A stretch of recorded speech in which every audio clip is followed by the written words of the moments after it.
Well, for everybody else, week one, it's our week two, so a little bit unique position going into Indiana. They got a chance to watch us on Saturday, and they've had some turnover on the staff, but the thing that I appreciate about Coach and the way he's done things, he does it his way, and that's why he's had success. And I know they got a tremendous chip on their shoulder to do some good things this year, so we're going to go into a hostile environment. I don't know what the crowd's going to be at, but we're going to prepare for it to be loud and crowded, so we'll put in good diligence of work week. We came out of it, I think, fairly healthy. We have two guys that we're still waiting on.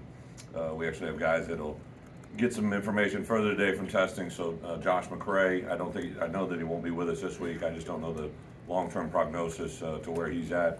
And Sean Miller has an appointment today at 5 o'clock that we should gather some more information. So those two guys, really, the only two that'll be out prolonged in the fact that they won't be with us this week. Everybody else got through it pretty clean. Isaiah was just a cramping issue. He was cleared to play to come back in, and we just didn't want to do it at that point. And then really that's it. We had a couple of guys do well on both sides. I thought for the number of guys, not, like you take Julian Pearl, right? He had started for us on the right side at guard and tackle. He never started at left tackle. He started next to Isaiah Adams, who had never started a ball game at Illinois, who started next to Alex Pilstrom, who had never played a snap at center, to sitting next to right guard Zy Chrysler, who had never played a game here at Illinois. Palcho was the equalizer. He's had like 88 career starts at right tackle, right? So he brings our average up, but that was like kind of a microcosm of that game. You see Tommy DeVito, who has played a lot of football, but he had never played one snap for Illinois. His first handoff was a big run. His first pass was a touchdown. So there's a lot of positives on the offense side of the ball. I thought really on the outside to see the development and improvement of Pat Bryant was probably one of the neatest things for me to witness and watch, but also Hightower, with a couple great catches and just being a good player in a good moment. Isaiah was really being effective. Unfortunately, his biggest catches and statistically his biggest numbers were ones that got called back because of penalties. So he had a good day, could have been an exceptional day statistically, but the leadership that he begins with, Isaiah Adams, if I could sum it up in one word, he just amazes me every day. We have a team prayer when we sit down for breakfast in the morning. We all collectively get together 4 hours before, and I'll just open it up, and he said some things that I just think moved the room just in an exceptional way. So just continues to impress me with his leadership and diligence. Defensively, again, kind of the same thing. Zeke and Seth had played a lot of football, but really at the end of the season is starting outside linebackers. Keith and Johnny, but we had new noses in there. Calvin had played, but we saw T-Rod and RJ. Three inside linebackers that played a lot of football. In the back end, I think you saw Quan Martin take a huge step in the way that he can play the game. Spoon as well. So really, really like the growth of the room. And then really, Caleb Griffin, even though you wanted to see him maybe convert on those two field goals, he hit the ball extremely well in the kickoff. Hugh was really, really a valuable resource for us in the punting game, and the snaps, although we can have room for improvement, there was really good things there. So we should have big improvements. We always say as coaches, you make your biggest gains from week 1 to week 2, and we hope to have that. Indiana, it's kind of another step with what Wyoming was, right? They have had a lot of turnover on the offensive, defensive, and special teams units, a lot of new players coming out of the portal world. The added element at Wyoming was we kind of knew who their coordinators were and what they were going to do, but offensively and defensively and special teams is a little bit of a constant at Indiana, but two new coordinators, don't know exactly what that is going to be. So a lot of Friday is going to be, about the ability to be aware and adjust during the course of the game and handle the moments. But we'll start. We actually started last night. We changed our Sunday routine up to kind of minimize the amount of transition time, even though it's a short week by theory because we're playing on Friday. It hadn't shortened our preparation. We got a couple days of spring preparation. We had 3 days of fall preparation on Indiana, so we're actually walking into a Tuesday tomorrow at practice ahead of where we would be in a big way by multiple days in our preparation. So hopefully that's going to pay dividends. So with that, open it up for questions. Rick, I know it's only one game, but how has the offense and various schemes and whatnot met your expectations that you had when you hired him? Well, I've said this before, right? Like as a head coach, I have expectations, but I think and I hope that our players' expectations are even higher. And I think that's our offensive personnel right now. Barry Lundy included, right? So Barry, I didn't have a great moment to kind of have a couple words with him after the game. We had recruits in town, and it's just kind of crazy and all that goes into it. So I had a moment Saturday night when I got back, and I reached out to him, and I just expressed my gratitude for the work that he put in to have that day happen. And his response was, "Thanks, Coach, but we're going to get much better in the next week," right? Like, he is constantly thinking like that. I think you see the potential that Tommy DeVito has, right? Tommy's a very accurate passer, very, I think has a great understanding of how the game's flowing. And, some of the best things he did Saturday are actually negatives on the stat sheet. He got rid of the ball when he's in trouble rather than taking a sack. He did some things that he didn't force the ball into. One of the stats I was very happy with, he was only on the ground one time, which is actually on the touchdown throw because they ran a D tackle in late, so he wasn't in protection. I believe, I made a big issue to him. I said in front of the team, like, let's keep our quarterback upright, right? That's got to be a big deal, and it'll be a key factor in this week's game. But when we got Tommy, I remember sitting in his living room with his dad, in his basement actually, and his mom, and he had been sacked 86 times in his 2 years at Syracuse as the main player, right? 86 times. He got hit once on Saturday. I think when you keep a quarterback on his feet, there's a lot of good things that can happen. So I'm excited about that. Chase Brown just continues to, prove to us how special a player he is. Very talented, but now he understands the offense. Some of the things that he does instinctively have grown even further. And then what we did really well on Saturday was we blocked the perimeter. If you look at that very first play, Chase does a lot of good things. There's some things at the point of contact. But Pat Bryant blocks a guy into the boundary about 18 yards downfield that literally allowed the run to turn into an explosive play. And then Chase, I just urged our guys to continue to trust the process to strain, because if they'll strain and give him one more step, Chase can break a lot of arm tackles. Coach, with Josh, do you feel better knowing what you know now about him down the road? Do you feel better right now than you did? You mean that I did Saturday? Yeah. Yeah, and not one way or the other, to be honest. Okay. There was obviously some indications after the game, but I will say his spirits were very good yesterday, but we're waiting to gather all the information. Josh has been through quite a bit before we ever got eyes on him, but his last 6 months in our program have probably been his best 6 months. He's changed his body. He is leaned up, was really, really good in his composure during camp. If he's with us next week, 2 weeks, 3 weeks, 4 weeks, or 2 months from now, whatever it ends up being, I have confidence in what he'll be. He's got a lot of bright days ahead of him. We just got to help him get there. Brett, you said repeatedly that you were doing Wyoming and Indiana prep during preseason training camp. When you're doing that for like Indiana, do the guys know Yep. we're doing Indiana prep, or Absolutely. are you just doing stuff and they'll eventually know that this is for Indiana? No, I'm pretty diligent, and when we're prepping for people, we prep on the person. It's nothing that hadn't been done before. We exposed them last year during bye weeks. We prepped on upcoming opponents. So, yeah, even last spring, I would say, hey, we're doing an inside versus Indiana here, right? So this is Indiana's projected defense. This is Indiana's projected offense. I believe we were about 13 days out from game day, 14 days out from game day, and we did a 2-day window of Indiana, and they were very clear, because we go into meetings and show them film on that, and again, no one knows what Indiana's going to do, right? That's an educated guess on their coordinators and their past experiences, and just following them through social media. And Coach Allen, he's a very high energy, motivated guy. Like you can hear the phrases they've been told and the way they're going to play. So tremendous respect. We recruit against them quite a bit. They're in Florida as well, so we pop up against Indiana in recruiting battles quite a bit. Brett, the way Can you that comment on the game that Quan Martin had and just his progression Yeah. over the last 2 seasons and your first 2 years here? Yeah, I think I've said it to you guys a couple times. Fumble. Sip said, right, like you could just literally see the progression that he is having. Again, Ryan Walters is a really good defensive coordinator, but I think the part I learned to appreciate in the development of Kirby Joseph last year is just how good of a DB coach Ryan is, and I think Quan, through Ryan's leadership in the coaching world, has really learned to pre-snap key read. He's a very explosive player. I think it was last December we were down in Florida recruiting in January, and I went to his high school, and his coach showed me a clip of him playing basketball, and I was just like, holy Toledo, his explosiveness, his ability to jump out of the gym. Quan is very unique. He probably has the ability. I just visited with NFL scouts earlier today. Everybody wants to know what position you project him at, and I think after being in the NFL, I could see Quan being evaluated at 4 different positions: at star, boundary field safety in both corner spots, right? So like I really think he brings a unique skill set that isn't very common. Brett, the way that game played out on Saturday, did you guys have a chance to maybe dial back some of what you showed on the field, or was that not in your line of thinking? You know, anything that's not out there remains a mystery, which I think is a good thing. I would say that, you know, the way the game started off, there was this emergence of okay, this is offense, and we kind of, they did some good things. I think that it was very evident that they answered some things that we had in plan, and then we had to make some adjustments. It kind of went back and forth. I love the way our coaches had to work during the course of the game. I thought they really handled the moment of adjustments, and it's really not what we know as coaches, it's what we are able to relay to our players. So the third quarter, I thought we made some adjustments offensively, which was good.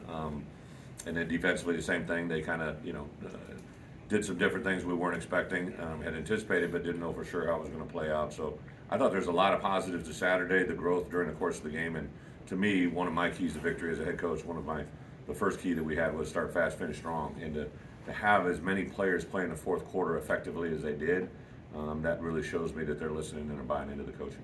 But what's the benefit now? Indiana see tape on you, but you have a game. How do you weigh those?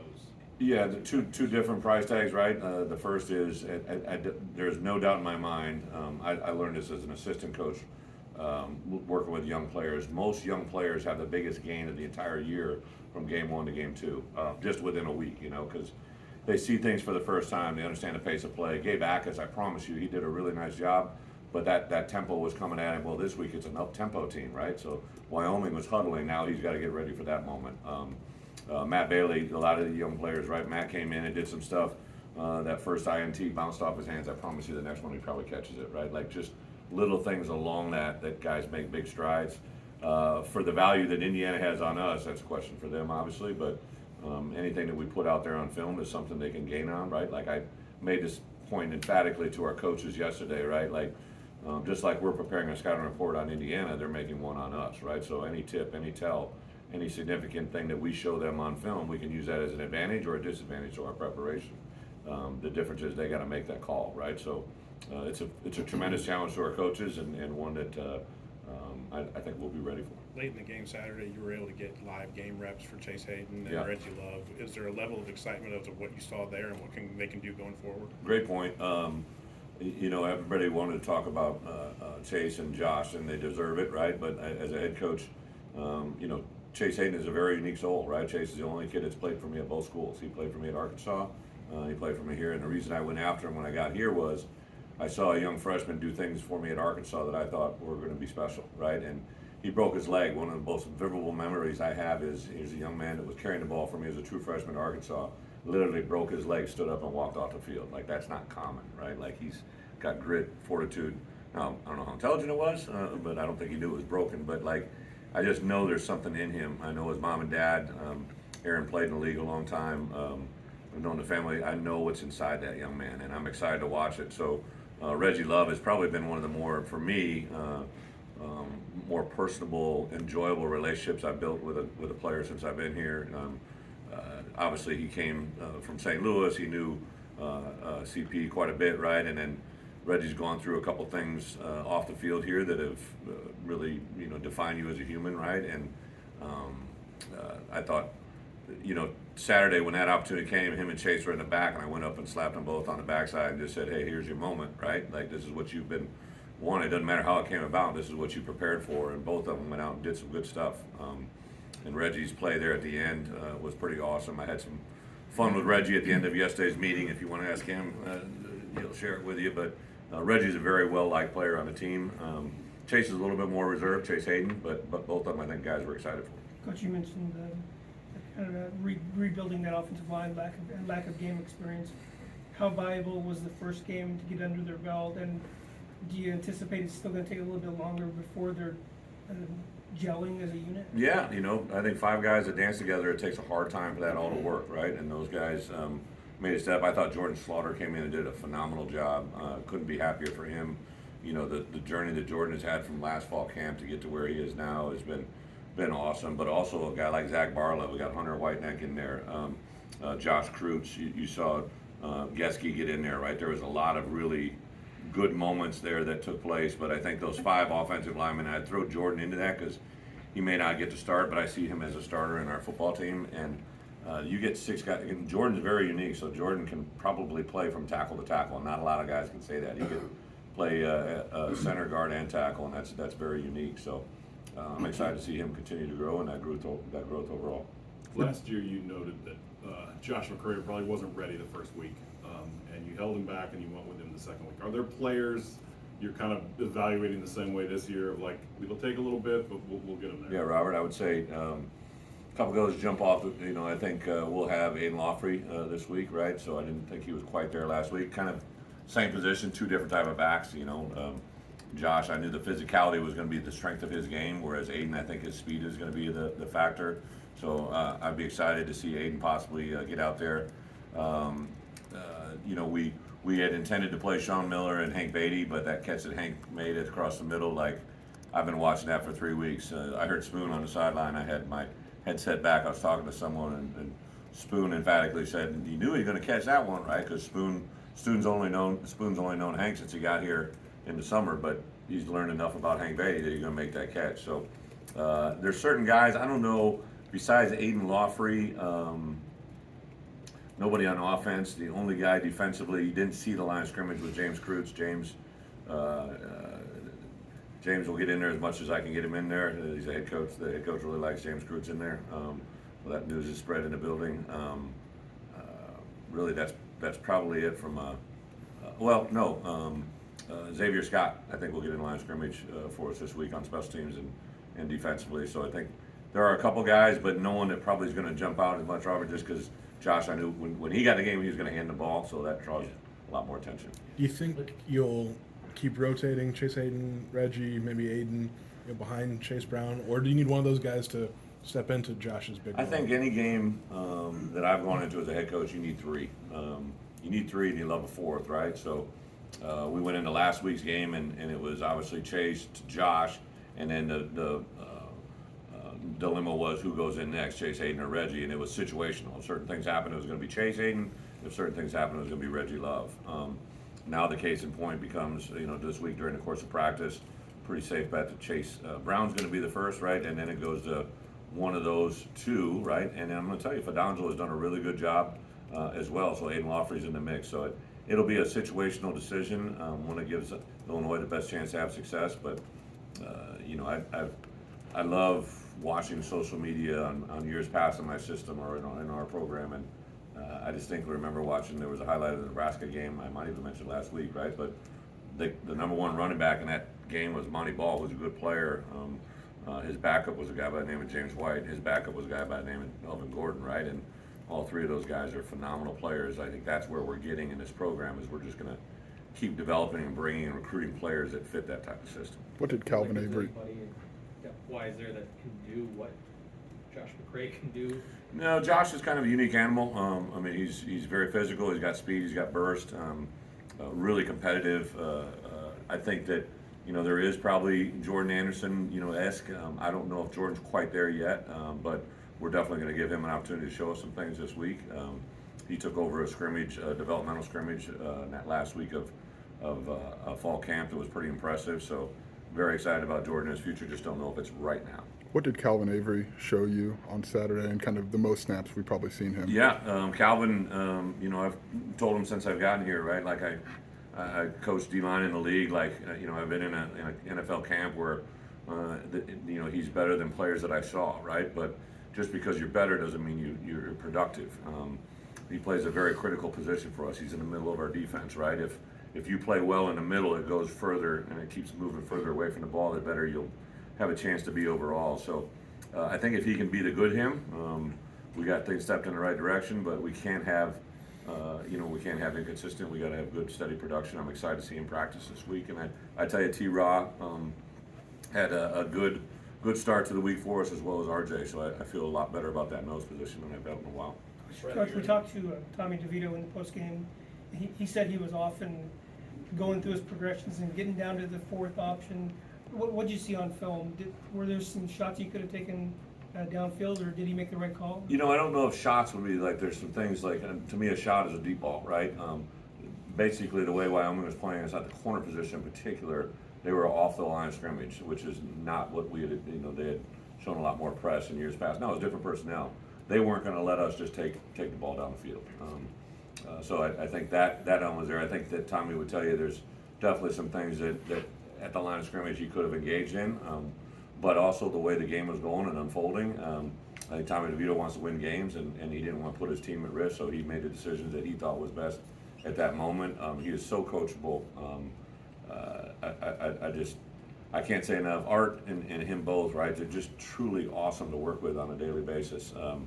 And I think Tommy will have a significant amount of improvement in a short amount of time. Not that Saturday was bad. It just he's very driven, very on task, and you combine that. It reminds me. I've said this several times to people that, like, I had a quarterback on my pass who was a transfer in, and it took him a while to get used to playing the way that we wanted to play. He reverted back to what he had learned at another school, and the more Tommy continues to understand how you play quarterback here at Illinois in our system, I think you could have something really good in a short amount of time.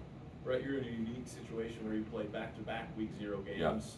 Yeah. Is there anything that you took away from last season that you can use this year to help you going into week 1? Yeah, last season we followed up with a loss, right?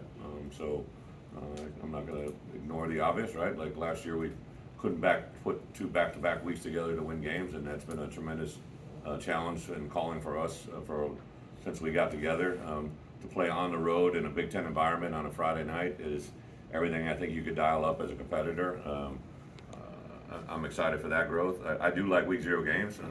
Obviously the AD gets to make the final call, but I would love to play a week 0 game as much as you can because of also having the element of 2 bye weeks. I just think the value of being fresh in today's world of college football, and I know this is only our 2nd year, right? But as we continue to develop our roster until we're a little bit more complete in our depth, I think the health of our roster is as much as important as X's and O's. Coach, you lost some good players from last year's defense, really good players. This year, what you've seen after a game, does it look like this defense could be as good or maybe even better than last year? Or is that too early to call? Yeah, it's probably a little early, but I do like without a doubt, I don't think there's any doubt, Bob, that we feel really good about the guys that were with us from a year ago, how much they're better. I promise you, Johnny Newton is better than Johnny Newton last year. Keith Randolph is better than Keith Randolph. Quan Martin is better than Quan Martin a year ago. Sidney is better than Sidney. It was awesome. Like, I know a lot of you guys know Jay Lehman. So Jay was our guest captain last week, right? And you know, I obviously competed against Jay, right, as a player, and then I got here and I got to know him as more than kind of a Big Ten analyst. He's in our community. His daughter and my daughter interact in some dance classes. Like, I think he's about as excited as I am to be there. But it was really cool for me to hear him talk to our team, and he said something at the end that really jumped out to me. He was challenging our guys about being in an opener and, you know, put forth a lot of really good thoughts. And at the end, he said something that I thought really made a lot of sense. He goes, if last year's team played this year's team, who would win? And it just, like, it was a simplistic moment. It gave me an insight on why he was probably such an incredible player, is he thinks very well, right, and talks about the mental aspect of the game. But it literally, for the rest of that night, made my mind think about that, right? And I think, you know, I love last year's team. I love the guys there. It's not any. I do think that this team, you know, overall is, I think, an improvement from a year ago, which is what I stress on a daily basis, right? I don't know how many wins that's going to mean, but, like, I do know that our guys understand and appreciate and can do what we ask them to do better than we've ever done it before. And that was reinforced by players. I had several texts from guys reaching out to me during the course of the week that were former players, some of them in NFL camps, right, that are they've talked to our guys and they know what they've heard and they're excited to watch it. How much credit does Brian Walters get for where you are defensively right now? Brian Walters get for doing that? How much credit do you see? Well, me and the AD would tell you get about $500,000 more credit. Thank you. But I don't think Ryan looks for credit in this world, right? Ryan Walters looks to get better every day, which is why he is where he is, and at some point we'll put him in a position to be a head coach. He is daily driven. Like, he came in today, and we have this thing we call 3 keys to victory, and it's not an X's and O's, it's not a scheme, it's not a technique, it's a mentality. And he has more concern about that than he does about a 3rd down call, because I think he understands the importance of capturing a young man's mind. And then his personal relationships, not just with offensive defense players, but with offensive players, special teams players, I see his intensity during the course of the game, his demeanor. Ryan is a very good football coach beyond a coordinator. He's a tremendous person.